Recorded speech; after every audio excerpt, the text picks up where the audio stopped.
Mashambulizi mazito yanayoelekezwa nchini Israel kutokea Iran yameingia katika hatua ya hatari zaidi katika historia ya mgogoro wa Mashariki ya Kati.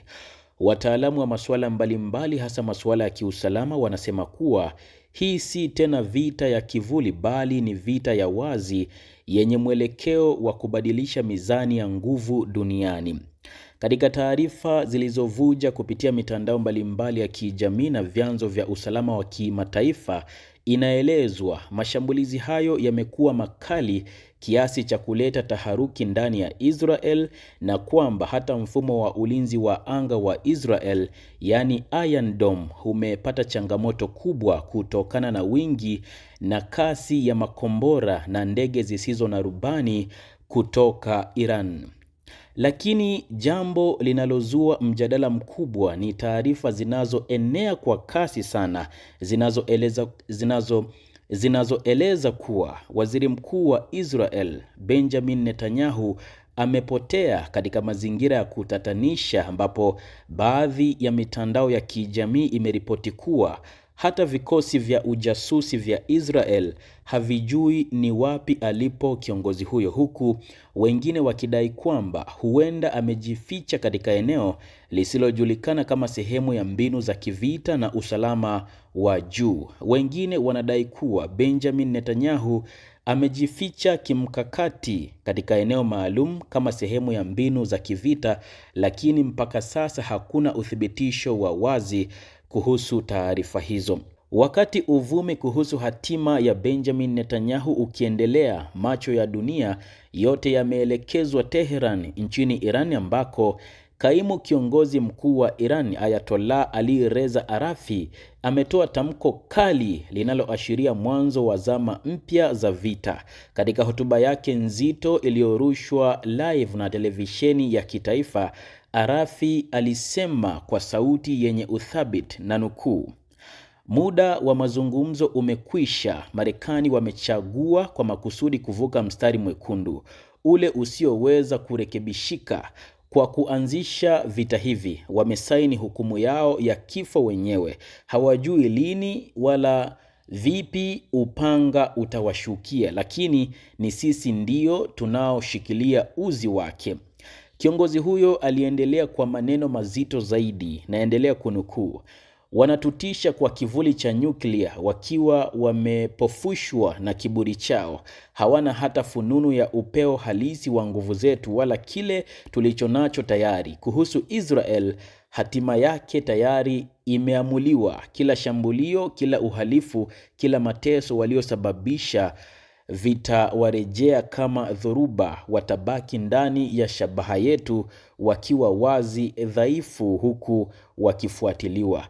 Akihitimisha hotuba yake, kiongozi huyo Arafi amesisitiza kuwa, na nukuu, "Tunatembea katika kivuli cha kiongozi na kila hatua ni radi tupu.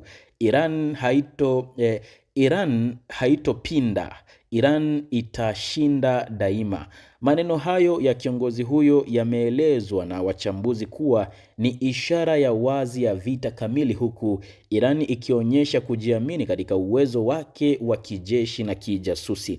Katika hatua ya kuongeza presha, jeshi la Iran limetangaza kutumia kwa mara ya kwanza kabisa kombora la kisasa la Fatah 2, yani Fatah namba 2, aina ya hypersonic cruise missile dhidi ya vituo vya kijeshi vya Marekani vilivyoko Mashariki ya Kati. Nitarudia hapa. Katika hatua ya kuongeza presha, jeshi la Iran limetangaza kutumia kwa mara ya kwanza kabisa kombora la kisasa la Fatah 2, aina ya hypersonic cruise missile dhidi ya vituo vya kijeshi vya Marekani vilivyoko Mashariki ya Kati. Kwa tafsiri ya Kiswahili fasaha kabisa, taarifa hiyo inasema, na nukuu, "Iran imetumia kwa mara ya kwanza kombora lake la Fatah 2 linalosafiri kwa kasi ya zaidi ya mara 10 ya sauti, lenye uwezo wa kubadili mwelekeo katikati ya anga na kugonga shabaha kwa usahihi wa ajabu." Hii ni hatua ya kuonyesha kwamba Hii ni hatua ya kuonyesha kwamba Iran sasa iko tayari kupambana kwa silaha za kiwango cha hali ya juu kabisa. Wachambuzi wa masuala mbalimbali, hasa masuala ya kijeshi, wanasema kuwa matumizi ya kombora hilo ni ishara ya kihistoria, kwani linaiweka Iran katika kundi dogo la mataifa yenye teknolojia ya makombora ya kasi kubwa duniani, sambamba na Marekani, China na Urusi. Kwa wasiofuatilia undani wa siasa za Mashariki ya Kati, mgogoro huu unaweza kuonekana wa kidini, lakini wachambuzi wa geopolitics wanasisitiza kuwa vita hii si ya dini, bali ni vita ya nguvu, uhai wa taifa na maslahi ya kitaifa, yani power, survival and national interests. Iran, licha ya kuwa taifa la Kiislamu, haijatumia hoja ya kidini kushambulia mataifa ya Kiarabu. Badala yake inalenga nchi zote za Kiarabu zinazoshirikiana kwa karibu kabisa na Marekani, ikiziona kama sehemu ya mfumo unaotishia uhuru wake wa kijeshi na kiuchumi. Kwa mujibu wa ripoti za kijeshi, tangu Jumapili iliyopita, Iran imekwisha tumia drones zaidi ya 1500, yani drone zaidi ya 1500 katika mashambulizi yaliyolenga maeneo mbalimbali ya Kiarabu na Israel. Droni hizo zinaelezwa kuwa na kasi kubwa na hazitoi sauti na zinalenga kwa usahihi wa hali ya juu zaidi. Jana mchana, Umoja wa Falme za Kiarabu UAE ulithibitisha kuwa ulivamiwa na drone 689. Kati ya hizo 645 zilitunguliwa na mifumo ya ulinzi wa anga, huku droni 44 zikipenya na kusababisha uharibifu katika mitambo ya mafuta na vituo vya mawasiliano. Ni wazi sasa taifa la Iran limechafukwa kwelikweli na linazidi kupeleka moto katika washirika wa Marekani na Israel, lakini pia linapeleka moto kwa Israel moja kwa moja, lakini pia linapeleka moto kwenye zile basement za Marekani. Taarifa kutoka mamlaka za UAE zinasema kuwa bado zinakadiria hasara halisi ya kiuchumi na kijeshi kutokana na mashambulizi hayo.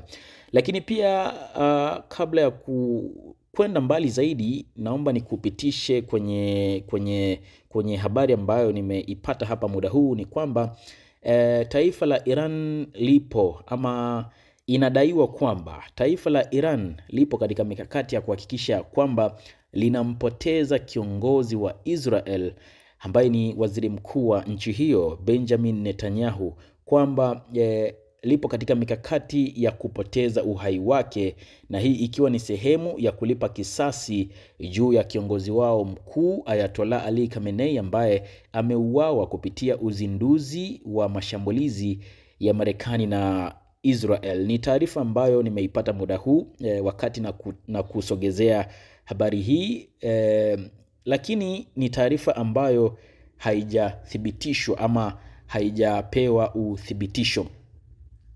Wakati dunia ikitazama mapambano ya kijeshi kisiasa ndani ya Marekani, mambo si shwari.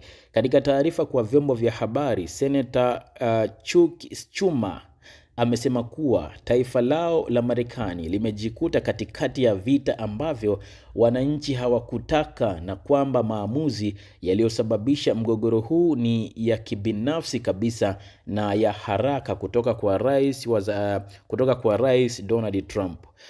Schumer amesema kuwa, na nukuu tena, amezungumza kwa ukali wa hali ya juu: Wamarekani hawakuitaka vita hii. Bunge la Senate halijapitisha uamuzi wa kushambulia Iran. Haya yalikuwa maamuzi ya Trump na jopo lake bila ridhaa ya taifa zima, yani bunge la Senate. Sasa tunalipa gharama kubwa kwa makosa ya mtu mmoja.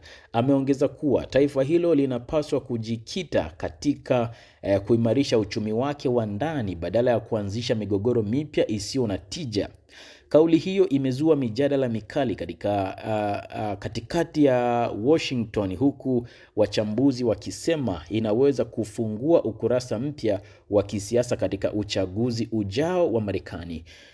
Hata hivyo, licha ya upinzani wa kisiasa, Rais Donald Trump ameendelea kutoa matamshi makali dhidi ya Iran. Katika taarifa yake kwa waandishi wa habari siku ya jana usiku, Donald Trump amesema, na nukuu, Iran inapaswa kufahamu wazi, endapo itashambulia kituo chochote cha Marekani tena, tutajibu kwa nguvu ya ajabu ambayo dunia haijawahi kushuhudia. Donald Trump ameongeza kuwa taifa lake liko tayari kuwalinda washirika wake wote katika Mashariki ya Kati kwa gharama yoyote ile. Kauli hii imechukuliwa na wachambuzi kama ishara ya uwiano wa nguvu za kisaikolojia ambapo Marekani inajaribu kuzuia Irani kuendelea kusonga mbele kijeshi. Katika upande wa pili wa sarafu, Irani imepoteza mmoja wa viongozi wake muhimu zaidi. Taarifa za kiintelijensia zimedai kuwa Ayatollah Ali Khamenei, aliyekuwa kiongozi mkuu wa Iran tangu mwaka 1989, amefariki dunia baada ya shambulio la bomu lililotokea Jumamosi asubuhi.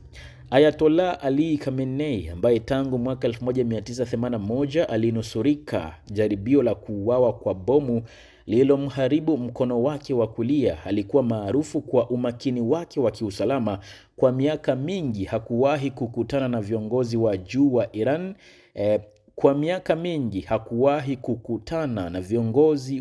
wa Iran. Katika eneo moja, tahadhari ya aina yake na ya kiusalama. Lakini Jumamosi iliyopita alifanya kosa dogo la kiufundi lililomgharimu maisha yake. Kifo chake kimeacha pengo kubwa la uongozi na kumlazimu Ayatollah Ali Reza Arafi kuchukua madaraka kwa muda kama kaimu kiongozi mkuu wa Iran. Na kwa sasa taifa la Iran limekwisha kumpitisha mrithi wa Ayatollah Ali Khamenei.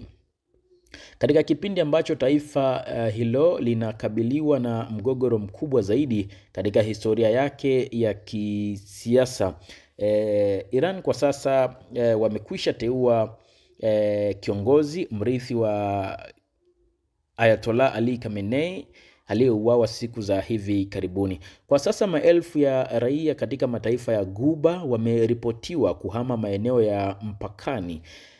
Mashirika ya ndege yamesitisha safari za anga za moja kwa moja kuelekea Tehran, Tel Aviv na Abu Dhabi kutokana na hofu ya mashambulizi ya makombora. Bei ya mafuta duniani imepanda kwa zaidi ya 35% ndani ya saa 48, ikivunja rekodi iliyowekwa mwaka 2022 wakati wa vita ya Urusi na Ukraine. Mashirika makubwa ya biashara yameanza kufunga shughuli zao Mashariki ya Kati, huku wawekezaji wakihamisha fedha zao kuelekea masoko salama ya Ulaya na Amerika Kusini. Benki ya Dunia imeonya kwamba endapo vita hii itaendelea kwa wiki mbili zaidi, dunia inaweza kukumbwa na mdororo mpya wa kiuchumi unaoweza kuwa mkubwa kuliko ule wa mwaka 2008. Je, nini kinachofuata? Kwa sasa dunia nzima imesimama kama shahidi asiye na nguvu. Mataifa ya Ulaya yameanza kuandaa mikakati ya kidiplomasia kujaribu kupunguza moto wa vita, huku China na Urusi zikionekana kuunga mkono msimamo wa Iran kwa njia isiyo ya moja kwa moja.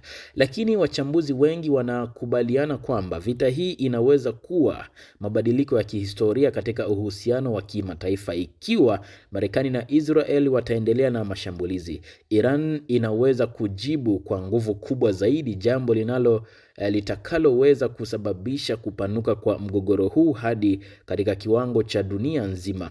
Kwa sasa ulimwengu unasubiri kwa wasiwasi. Wengine wanasema huu ndio mwanzo wa karne mpya ya migogoro, ambapo si dini, si siasa, bali nguvu, uchumi na maslahi ya taifa ndizo zinazotawala mchezo. Mwisho, ripoti hii imeandaliwa kwa kutumia taarifa za kimataifa, vyanzo vya kijeshi na mahojiano ya wachambuzi wa siasa na usalama wa Mashariki ya Kati.